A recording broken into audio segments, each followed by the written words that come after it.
welcome. That'll work.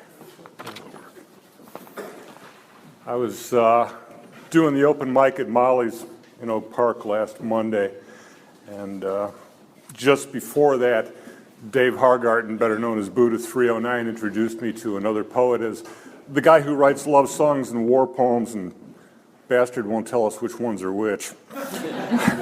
My reputation is safe. It's a couple things from during the summer. The fog of war.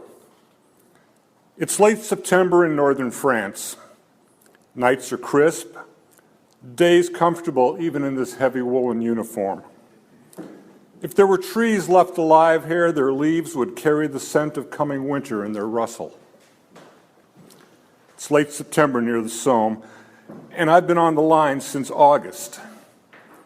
Before that, I had 2 weeks leave with Marianne after Byzantine Ridge.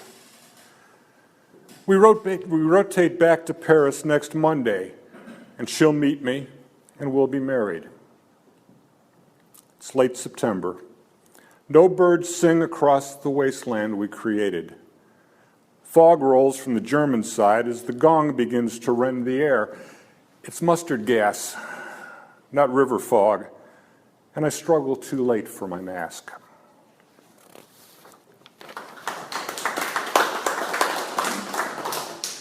I read a piece about the world of Peter Pan back in June, which suggested that there were no lost girls because Victorian girls were too smart to get lost.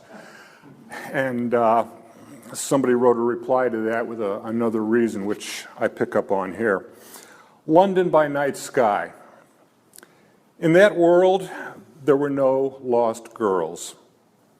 To be lost, somebody had to miss you in the place you came from, want you to come back from somewhere else, need you not as a daughter, as a mother, a wife, doer, but as a creature of God in your own right, someone whose specific absence was felt.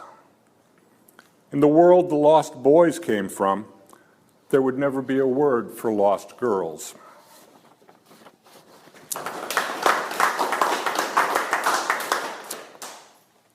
Pillow talk.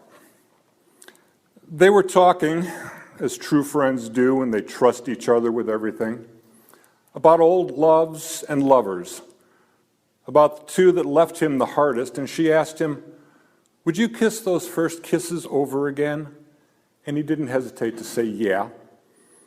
She said, "You know you could have spared yourself so much pain," to which he smiled, nodded, said, "And so much wonder." She squeezed his hand. They were talking, as two people do when they feel safe in their love for each other, or maybe it's secure in the love they receive from each other. And he asked her, "Do you ever miss any of them?" And she didn't hesitate to say, "Sometimes." She said, "More than anything else, I cared enough about them that I missed knowing what happened to them after we parted." He squeezed his hand, and they kissed. Thank you.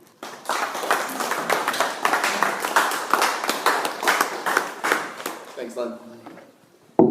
Excuse me. Next up we have, is it Dave Jessic or Jellic?